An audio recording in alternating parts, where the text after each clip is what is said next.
Packers Buccaneers. Who would have thunk it? Tell you what you saw against Bip Roberts was Andy Pettitte's vintage cut fastball right on the hands. That'll chew up a lot of bats, and it did Bip Roberts. That bat is history. It's firewood now. Plane will be a little lighter heading home back to Cleveland after the game. 2-0 the count on Vizquel. I think Andy Pettitte can get inside to right-handed batters better than any left-handed pitcher in baseball. 2-1. In my playing days, a guy by the name of Dave Dravecki was notorious for doing exactly the same thing. Jerry Kuzman, the ex-Met pitcher, used to get a lot of right-handers on that inside fastball. It takes a lot of guts for a left-handed pitcher to come inside on those right-handed hitters. You really have to have confidence that you can get that pitch not just on the inside corner, but on the inside corner and moving in. That's where you get the broken bats, the sawed-off ground balls. 2-2 from Pettitte to third. Fair. Charlie Hayes slipped a bit. And safe at first is Vizquel, and down to second. Thinking about going to third, and there he goes. O'Neill's throw cut off. Vizquel is at third with only one out here in the fourth. And nobody was guarding home plate. Joe Girardi had to race back to home because he was at first, thinking that Vizquel was going to stop at second. Outstanding base running by Omar Vizquel. It'll probably go as a hit and an error. A low throw by Hayes. I don't think a good throw gets him. But Vizquel made the determination to go to second right away and didn't stop going to third. That's always a tough play for a third baseman. When you go into foul territory and plant, that field is crowned so that the water will drain in the event of rain. Get a look at Vizquel here. Takes a peek over his shoulder. He sees that he can beat that throw to third base at this point. There's Girardi hustling back in from 2/3 of the way down the right field line. Say it ain't so, Joe. Home plate wide open, but Vizquel, I think, was out of juice. Still breathing heavy. It's a base hit, E5. The error allowing Vizquel to end up at third, and now Manny Ramirez with the RBI chance. Strike one.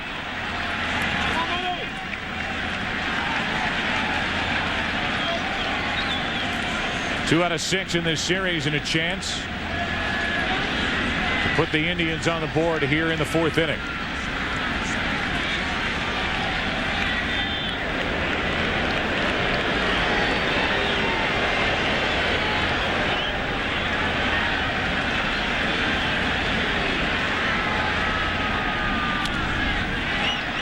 Strike two. Any ground ball, but a ground ball to third base will score Omar Vizquel. Naturally, the Yankees up by 3 middle innings. Playing the infield back. Even Hayes is back at third now, since the count is 0-2 to Manny Ramirez, a real low ball hitter.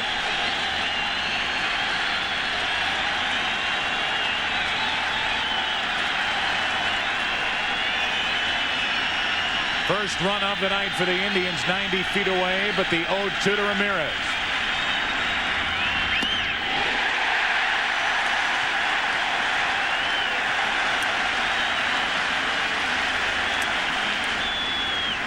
Well, the best pitch you could throw a low ball hitter is a ball that's lower than low, and that's how Andy Pettitte went about getting Manny Ramirez. A fastball up and out over the plate, a little bit higher that time.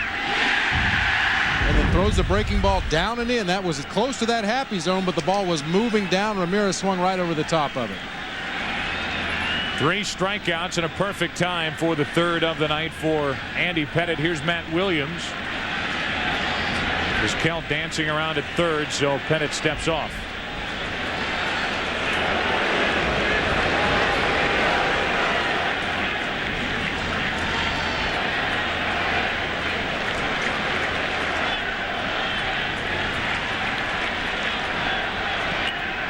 Williams looking for the 2-out hit.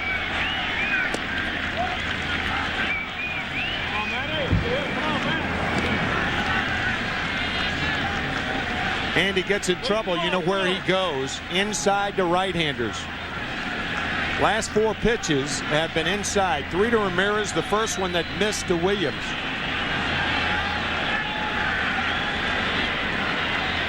Runner at third, 2 out.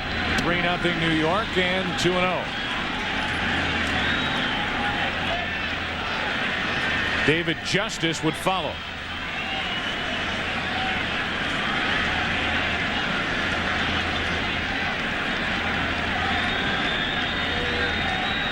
Pettitte trying to get around a hit and an errant throw by Charlie Hayes in this inning. 2-1. Last night, Matt Williams almost hit a grand slam in the 7th inning, down by a couple. Here are Joe Torre's thoughts when that ball left the bat. When that ball went, it was right on that border. And I'm looking and I'm just waiting for the fan reaction. And when I heard the cheers go up, I knew we were in good shape and we dodged a bullet. Well, that short porch will work for a right-handed hitter as easy as it will for a left-handed pull hitter. Matt Williams just missed one. Runner at third, 2 out. And now 3-1 on Williams. The resume for Matt Williams, 4-time All-Star. All of this, most of this, while with the San Francisco Giants. And in '94, that strike-shortened year, the home run king with 43.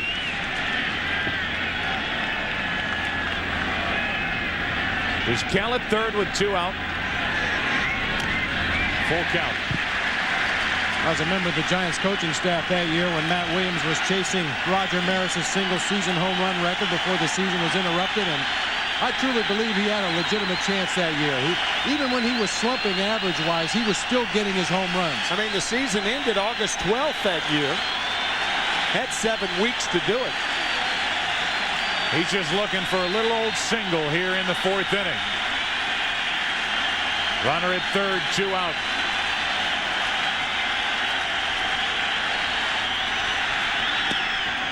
Will take the walk, and it's 1st and 3rd, 2 out with Justice coming up. And representing the tying run. First walk of the night for Pettitte.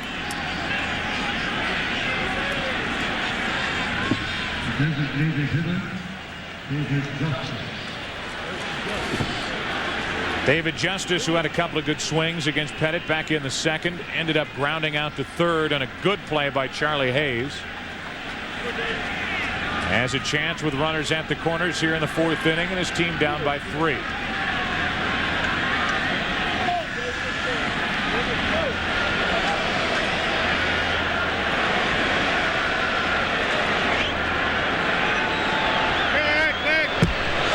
Why not?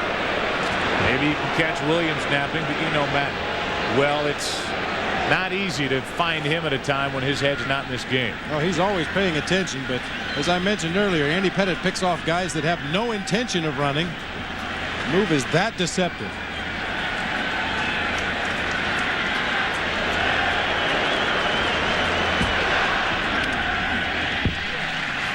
Strike 1 on David Justice. That pitch was inside to Justice. One of the reasons, in my opinion, that left-handed hitters hit Pettitte so well, a .307 lifetime career average against Andy, are left-handers in the American League. One reason, he doesn't have a tailing fastball that runs in on left-handers. Everything is away, away, away. And that allows left-handed hitters to go away when he pitches. That's what he ought to do more of, and that's what Mel Stottlemyre, the Yankee pitching coach, has been trying to convince Andy. Come in on the left-handers, not necessarily to get them out, but just to impress them inside so you can get them out away. Well, that will definitely keep you honest if you're thinking about diving out to that outside corner. Now the 1-1 to Justice over the heart of the plate for strike 2. See, every pitch is not designed to get a guy out, but it's designed to open up another area of the plate. The high and tight fastball, the curveball froze Justice.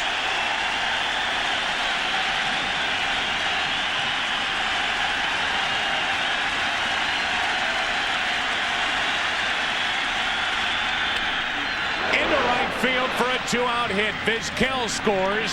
Williams will head to third. The throw by O'Neill cut off, and it's a 2-run game. And this crowd got quiet in a hurry as David Justice delivers here in the 4th.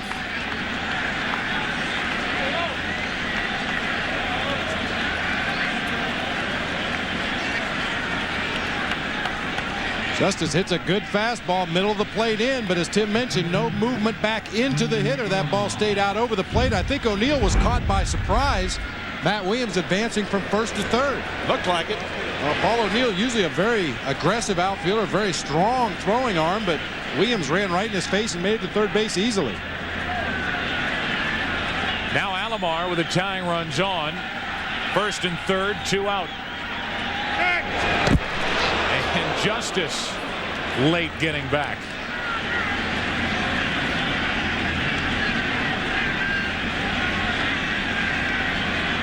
It's a helpless feeling as a first base coach. Maybe you can read the move from the first base coach's box. That little bit of a difference in the angle that you have or that Davey Nelson has gives you a better read than the runner, and you're yelling back and the guy doesn't move. Alomar off balance, strike one. And you can be sure that the Indians have gone over and over and over in the meetings. Andy Pettitte's got a good move. Be careful over there. And still, every throw over there is very close to picking somebody off. David Justice laughing about it right now.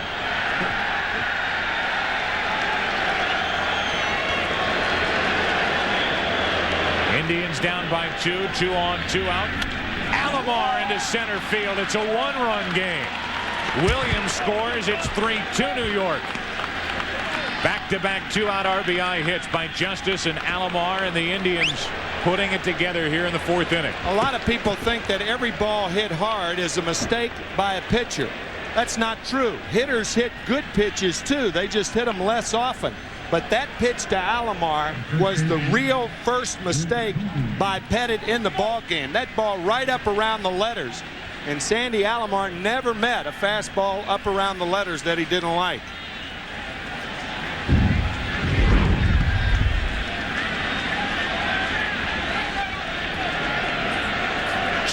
Two out. RBI hits by the Indians. Now with 2 on, 2 out.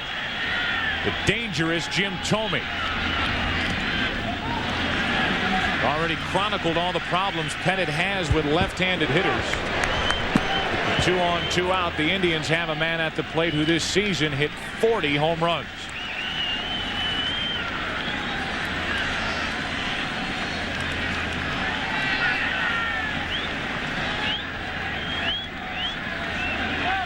Thome looking for his 3rd hit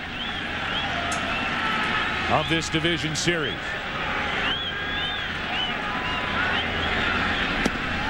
There's a strike from Pettitte, 1-1.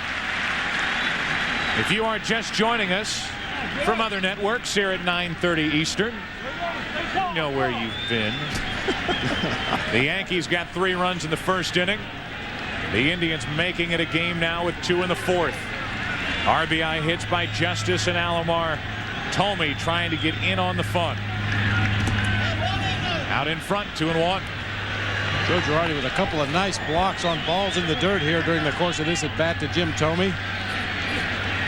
Andy Pettitte trying to snap that breaking ball off, perhaps get a swinging strike. You can see that downward movement on that big sweeping curve, hitting out on home plate, and Girardi keeps the ball out in front. The breaking ball, the easiest ball to smother when it's in the ground because you're going down with it. You anticipate the breaking ball in the dirt.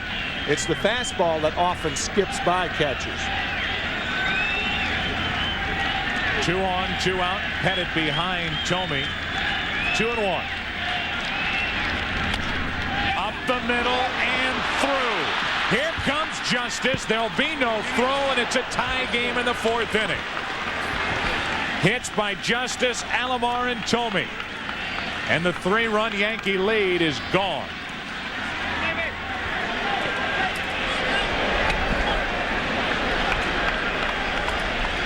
The 1992 League Championship Series, the Atlanta Braves against the Pittsburgh Pirates. David Justice was called out for missing 3rd base. It was a key play in a 1-0 game.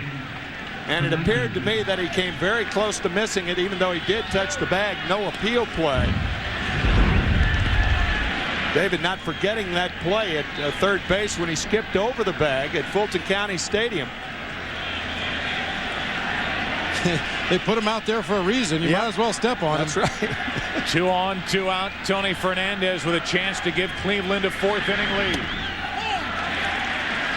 Strike one from Pettitte. Back in the first inning, Jarrett Wright, the 21-year-old rookie right-hander, walked 3 Yankees, gave up 3 runs. Now the Indians have come back with 3 2-out RBI hits. It's a 3-3 game, and now Fernandez took low 1-1.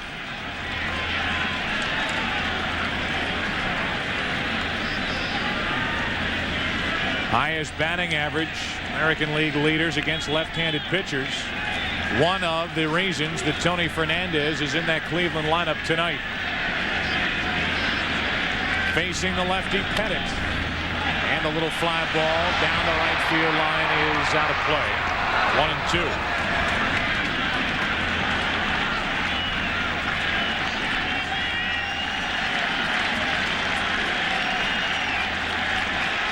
Pettitte was ahead of Justice 1-2 and let him get off the hook. He was ahead of Alomar, but threw that high pitch. A high fastball, and Alomar delivered. Fell behind Tomey, and Tomey got him. Now he's 1-2 on Fernandez. It's going to take a well-placed base hit to score Sandy Alomar from second base. A couple of plow horses out there on the bases right now for the Indians. Alomar and Tomey, 2 out. Still 1-2 on Fernandez. The one advantage that they do have, the base runners, with 2 strikes and 2 outs on the hitter, as soon as you see that bat start to move, you start to run. If he swings and misses at strike 3, the inning's over. If he puts the ball in play, you're already in motion. It doesn't matter if it's a fly ball, ground ball, you have to run.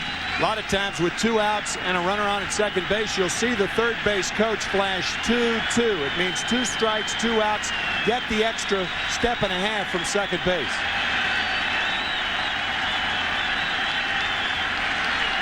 Again, the 1-2. Fernandez just wasted a nasty pitch to stay alive. And has a look out to Andy Pettitte after fouling that tough pitch off. Sandy Alomar, when that pitch was fouled off, to echo your point, Bob, was about halfway between second and third. Here it is right here. Look how far off of second base. And that's exactly the point you just brought up.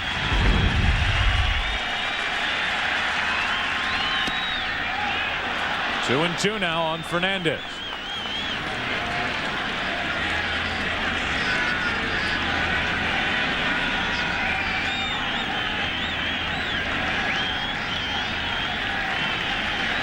Pettitte trying to get out of a long 4th inning.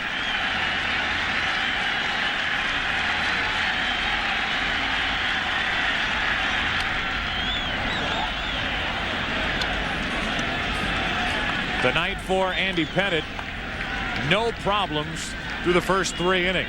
And this 4th inning has been a long one. And Jarrett Wright had his high pitch count inning in the first. Pettitte struggling here in the 4th.